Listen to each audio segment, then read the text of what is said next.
हाँ जी, नमस्कार दोस्तों। आज की वीडियो में हम बात करने वाले हैं नॉर्वे कंट्री के बारे में। तो नॉर्वे कंट्री एक काफ़ी ज़्यादा खूबसूरत कंट्री है जो अपने नेचर से जानी जाती है, और जो यहाँ का लिविंग स्टैंडर्ड है, और यहाँ पे काफ़ी ज़्यादा अमेजिंग अपॉर्चुनिटीज़ मिलते हैं लेबर्स वगैरह को। तो इस वीडियो के अंदर मैं आप लोगों को ये भी बताने वाला हूँ जो नॉर्वे के अंदर 3 एक ऐसी एजेंसीज हैं जो सीधा इंडिया से लेबर्स वगैरह को हायर करती हैं। क्या क्या बात कर रहे हैं? तो इस वीडियो के अंदर मैं आप लोगों को उनके कॉन्टैक्ट नंबर भी देने वाला हूँ आगे, और बताने वाला हूँ कैसे कैसे आप लोगों ने अप्लाई करना है। तो इस वीडियो को आप लोगों ने पूरा देखना है। तो इसको आप पूरा देखिएगा, क्योंकि नॉर्वे के बारे में मैं फुल डिटेल में सारी चीज़ें बताने वाला हूँ जो नॉर्वे के अंदर कैसे कैसे क्या होता है क्या नहीं होता है। अब हम बात करेंगे जो हमें नॉर्वे ही क्यों मूव होना चाहिए, ऐसा क्या है नॉर्वे के अंदर। तो सबसे पहले तो यही, जो नॉर्वे दुनिया में से सबसे हैप्पीएस्ट कंट्री में आता है, और वेल्थ में भी सबसे टॉप के ऊपर आता है। जितनी भी अपनी शेंगेन के, जितना भी यूरोप और शेंगेन एरिया है उसके ऊपर सबसे टॉप के ऊपर आता है। तो टॉप रीजंस क्या है जी ये ऐसा है। तो सबसे पहले तो नॉर्वे फ्री इलाज देता है आप लोगों को, हेल्थ केयर वहाँ का बिल्कुल फ्री है। दूसरा, वर्क बैलेंस लाइफ, मतलब आप लोगों को काफ़ी शॉर्ट पीरियड टाइम ही मिलता है काम करने के लिए। और जो आप लोगों की हॉलीडेज़ होती हैं वो उसका पैसा नहीं काटा जाता, वो भी पेड होती हैं। वो काफ़ी ज़्यादा सेफ़ है और काफ़ी पीसफुल है। क्राइम रेट भी वहाँ पे बहुत ज़्यादा ही कम है। जितने भी वहाँ पे वर्कर्स हैं उनके जो राइट्स हैं उसके ऊपर बहुत ज़्यादा फोकस किया जाता है नॉर्वे गवर्नमेंट की तरफ से। बाकी यूरोपियन कंट्रीज़ को अगर मैं देखूँ, अगर सैलरी वाइज में और इनकम वाइज में, तो नॉर्वे सबसे ज़्यादा सैलरी पे करता है अपने वर्कर्स को।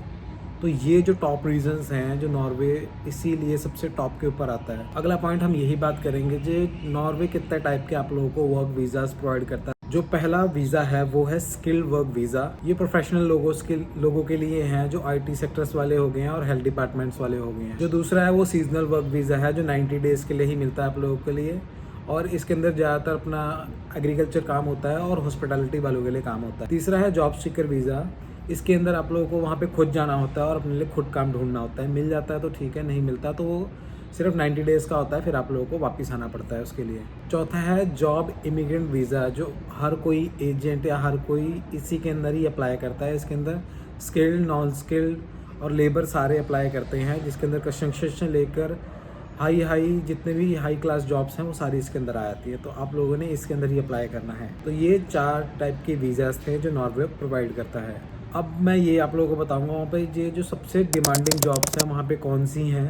तो सबसे डिमांडिंग जॉब्स के ऊपर सबसे पहला नाम आता है कंस्ट्रक्शन लाइन। दूसरा आता है क्लीनर्स के लिए। जो तीसरा है वो है ट्रक ड्राइवर्स हो गए हैं अपने जितने भी होते हैं, डिलीवरी बॉयज़ हो गए हैं, और सबसे लास्ट फिशिंग और सी फूड प्रोसेसिंग जो फैक्ट्रीज होती हैं उनके अंदर काम करने वाले लोग नहीं मिलते। मतलब ये जो लाइन्स हैं इसके अंदर वहाँ के जो लोकल लोग हैं वो काफ़ी प्रोफेशनली काम करते हैं, तो इन सब चीज़ों के अंदर वर्कर्स मिलना बड़ा मुश्किल हो जाता है। तो ये लोग जो 3 कंपनियां मैं आगे बताने वाला हूँ आपको, तो ये 3 कंपनियां इंडिया आती हैं, नेपाल, अपना पाकिस्तान हो गए, जो छोटी छोटी कंट्रीज़ हैं यहाँ से लेबर्स उठा के लेके आती हैं इन सब लाइन्स के लिए। तो ये काफ़ी डिमांडिंग जॉब्स होती हैं यहाँ पे। अगर सैलरी की बात करूँ मैं, अगर गवर्नमेंट के हिसाब से देखा जाए तो आपको मतलब साल की जो सैलरी होती है 25,000 से 35,000 नॉक के अंदर मिलती है, जो वहाँ की सैलरी होती है। वही अगर इंडिया का मैं कन्वर्ट करूँ तो 2 से 3 लाख रुपए बनती है। बट वहाँ का जो लिविंग स्टैंडर्ड है वो भी काफ़ी हाई है, मतलब खर्चे थोड़े ज़्यादा होते हैं। बट इस खर्चे को रोकने के लिए गवर्नमेंट ने जो लेबर्स होती है उनके लिए काफ़ी अच्छी अच्छी स्कीम्स निकाली हुई हैं। तो मैं आप लोगों को वो भी बता देता हूँ जो क्या क्या स्कीम्स है वहाँ पे, जिससे आप लोग अपना खर्चा भी बचा सकते हो। सबसे पहला तो यही है जो अगर आप लोग बीमार हो रहे हो तो वो आप लोगों के लिए हेल्थ केयर डिपार्टमेंट बिल्कुल ही फ्री कर रखा है लेबर्स के लिए। दूसरा पॉइंट ये है पेड लीव सिकनेस हो गई है, मतलब कल को आप लोग बीमार हो गए, छुट्टी भी ले रहे हो तो उसके कभी भी पैसे नहीं कटते हैं, उसका भी आपको पैसा मिलता है। तीसरा, अगर आप कभी कभार छुट्टी भी ले लेते हो तो उसके भी पैसे नहीं कटते हैं, आप लोगों को पेड किया ही जाता है, पैसे मिलते ही मिलते हैं उस चीज़ के। और ये है अगर आप लोग नॉर्वे के अंदर अगर जा ही रहे हो तो मेरे हिसाब से तो लॉन्ग टर्म का ही सोचोगे, तो आप लोगों की सैलरीज में से थोड़ा थोड़ा पैसा भी कटता है जो आपको रिटायरमेंट के लिए कटता है। जी हाँ, कल को आप लोग रिटायर हो रहे हो तो आपको एज अ पेंशन के रूप में वो दिया जाता है गवर्नमेंट की तरफ से। तो ये चीज़ काफ़ी अच्छी है गवर्नमेंट की तरफ से वहाँ पे। कल को जॉब करते करते अगर आप लोगों की जॉब भी छूट जाती है तो गवर्नमेंट के वहाँ के रूल्स के हिसाब से अगर आप अनएम्प्लॉयमेंट हो तो गवर्नमेंट के हिसाब से आप लोगों को कुछ कुछ पेमेंट्स भी वहाँ पे गवर्नमेंट देती है, जो आप लोग अपना खर्चा वगैरह रेंट वगैरह आप लोग अफोर्ड कर सकते हो। तो ये गवर्नमेंट के कुछ अच्छे रूल्स हैं लेबर्स के लिए, तो ये चीज़ काफ़ी अच्छी है, जिससे आप लोग फाइनेंशियली काफ़ी अच्छा फील कर सकते हो वहाँ पे। अब अगर बात करूँ नॉर्वे की पॉपुलेशंस के बारे में, तो नॉर्वे की जो पॉपुलेशन है वो 5.5 मिलियंस की है, मतलब कुछ ज़्यादा है नहीं। इतनी बड़ी कंट्री होने के बाद भी इतना कम वहाँ पे क्या कहते हैं पॉपुलेशन बहुत ज़्यादा ही कम है। और सबसे अच्छी बात तो मैं आप लोगों को ये बताऊँ जी, आप लोगों को वहाँ पे जाकर लैंग्वेज की तो बिल्कुल भी प्रॉब्लम नहीं आने वाली है। क्यों? क्योंकि वहाँ की 90% जो लोग हैं वो इंग्लिश में ही बात करना प्रेफर करते हैं, क्योंकि काफ़ी ज़्यादा हाई क्लास स्टैंडर्ड वाले वहाँ लोग रहते हैं, तो इंग्लिश में ही बात करते हैं वो। तो आप लोगों को लैंग्वेज की वहाँ जाके कोई प्रॉब्लम नहीं आने वाली है। अब मैं स्क्रीन के ऊपर आप लोगों को कुछ ये मेंशन कर रहा हूँ, तो इसको आप लोग देख लीजिए। ये साइट्स हैं जिसके ऊपर आप लोग जाके अप्लाई कर सकते हो, बट इसके ऊपर वही लोग जाएँ जो काफ़ी प्रोफेशनल्स होते हैं, लाइक IT वाले, हेल्थ केयर वाले, नर्स हो गए, ये सभी जाके ऑनलाइन अप्लाई करें, क्योंकि लेबर्स वगैरह को इतना यहाँ से हायर नहीं किया जाता डायरेक्टली। तो ये इसका आप लोग स्क्रीनशॉट लेके रख सकते हो। वैसे अब हम मेन चीज़ वही बात करेंगे जिस चीज़ का मैं शुरू से आप लोगों को बोल रहा हूँ, एजेंसीज़ के नाम वगैरह। तो ये स्क्रीन के ऊपर वो नाम है, इसका आप लोग स्क्रीनशॉट लीजिए। वेबसाइट भी आप लोगों को साइड में मेंशन की हुई है मैंने।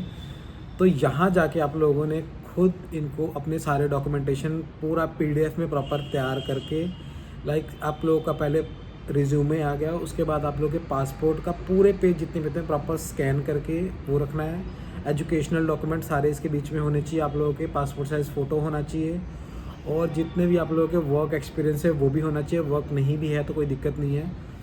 तो इसका एक सिंगल PDF आप लोगों ने बनाना है। सिंगल PDF बना के इनको सेंड कीजिए। ये लोग डेफिनेटली आप लोगों को रिप्लाई करते हैं, आप लोगों का काम करवाते हैं, क्योंकि ये इंडिया जाके लेबर लेके आते हैं, बट इंडिया से अगर आप लोगों को सीधा इनको अगर कोई लेबर मिल रहा है तो ये उठाते हैं। तो आप लोग ट्राई कीजिए सिंगल फाइल नहीं, अगर आप लोग 4-5 लोग हो अपने दोस्त हो तो सीधा इकट्ठे ही अप्लाई कीजिए। बल्क में ज़्यादातर उठाना प्रेफर करते हैं। तो इसका आप लोग स्क्रीनशॉट लेके रख लीजिए, अपनी PDF तैयार कीजिए प्रॉपर, और इन लोगों को आप लोग सीधा भेजिए। बट 1 या 2 जने ना भेजें, अगर हो सके तो 4-5 जने इकट्ठे भेजोगे तो ज़्यादा फ़ायदा है, क्योंकि ये बड़ी बड़ी कंपनीज हैं और बल्क में ही उठाना पसंद करती हैं। बट अगर आप लोग कल को एजेंट से भी अप्लाई कर रहे हैं तो ये मैं आप लोगों को स्क्रीन के ऊपर चेकलिस्ट भी मेंशन कर देता हूँ। इस चेकलिस्ट का भी एक स्क्रीनशॉट लेके रख लीजिए। जी कल को आप लोग अप्लाई कर रहे हो तो आप लोगों को पता होना चाहिए कि आप लोगों ने एजेंट की तरफ से कौन कौन से डॉक्यूमेंट्स लेने हैं, और कौन कौन से जेन्युइन जो डॉक्यूमेंट्स होते हैं जो आप लोगों को अप्लाई करने हैं, और एजेंट्स वगैरह को भी देने हैं। क्योंकि एजेंट्स आज की मार्केट में बहुत ज़्यादा बेवकूफ़ बना रहे हैं लोगों को ये भी नहीं पता होता ना, क्योंकि दिक्कत आप लोगों में भी है। आप लोगों ने अगर कहीं जाना है तो आप लोग रिसर्च नहीं करते, आप सीधा एजेंट के पास चले जाते हो। तो ये चेकलिस्ट है, इसका भी एक स्क्रीनशॉट लेके रख लीजिए, जिससे आप लोगों को ये पता रहेगा जी आप लोगों ने कौन कौन से डॉक्यूमेंट्स एजेंट को देने हैं, और एजेंट से आप लोगों ने कौन कौन से डॉक्यूमेंट्स लेने हैं। तो अब मैं आप लोगों को यही बताऊँगा जी अगर कल को आप लोग नॉर्वे पहुँच भी जाते हो तो आप लोग सोच रहे हो जी फैमिली वगैरह को हम कितने टाइम में बुला सकते हैं। तो फैमिली को आप वहाँ पे कम से कम 6 से 12 महीने के बीच में बुला सकते हो, क्योंकि गवर्नमेंट एक प्रूफ मांगती है जी कल को आप अपनी फैमिली को यहाँ बुला भी रहे हो तो आप लोगों के पास उनका खर्चा उठाने के लिए पैसे हैं कि नहीं है, आप लोगों के पास घर वगैरह है कि नहीं है। मतलब एक होता है शेयरिंग में रहना, अगर शेयरिंग में रह रहे हो फिर तो वो थोड़ा सा बोलती है, बट आप लोग अपना खुद का अपार्टमेंट लेके रह रहे हो तो थोड़ा सा वो अलाउ करती है। तो 6 से 1 साल के बीच में आप लोग बुला सकते हो। बात करेंगे नॉर्वे कंट्री के अंदर PR कैसे कितने टाइम में मिलती है। दूसरी यूरोपियन कंट्री देखा जाए तो 5 साल लग जाते हैं, बट नॉर्वे के अंदर ऐसा नहीं है। नॉर्वे के अंदर आप 3 साल के अंदर ही आप लोग अपने PR अप्लाई कर सकते हो। वहाँ पे ये चीज़ बहुत अच्छी चीज़ है वहाँ पे नॉर्वे की तरफ से। तो मैं स्पेशली प्रेफर करूँगा नॉर्वे की तरफ आप लोग मूव कीजिए, ट्राई कीजिए अप्लाई करने का नॉर्वे की तरफ। मेरी कोई हेल्प चाहिए तो मैं नीचे डिस्क्रिप्शन में अपना नंबर छोड़ देता हूँ। मैं आप लोगों को स्पेशली एक चीज़ बता देता हूँ, लोगों के वर्क परमिट्स और वीज़ा चेक करता हूँ मैं, उसके मैं चार्ज करता हूँ, फ्री और कॉस्ट नहीं है वो। तो आप अगर वो चीज़ किसी ने चेक करवाना है तो मैं चेक करवा दूँगा, और ख़ुद चेक करता हूँ, क्योंकि मेरे खुद ऐसे लिंक्स हैं जो इमिग्रेशन में काम करते हैं लोग, मैं उनसे चेक करवाता हूँ, बकायदा आप लोगों को प्रूफ दूंगा उस चीज़ का। तो आज की वीडियो यहीं तक थी। अगर आप लोगों को और भी कोई हेल्प चाहिए तो मुझसे नीचे कॉन्टैक्ट कर सकते हो। वो सिर्फ मेरा व्हाट्सएप नंबर है, कॉल सीधा मत कीजिएगा, और बहुत सारे मैसेजेस आते हैं तो थोड़ा डिले हो रहा है तो वेट कीजिएगा। तो आज की वीडियो यहीं तक थी। चलिए नमस्कार, थैंक यू।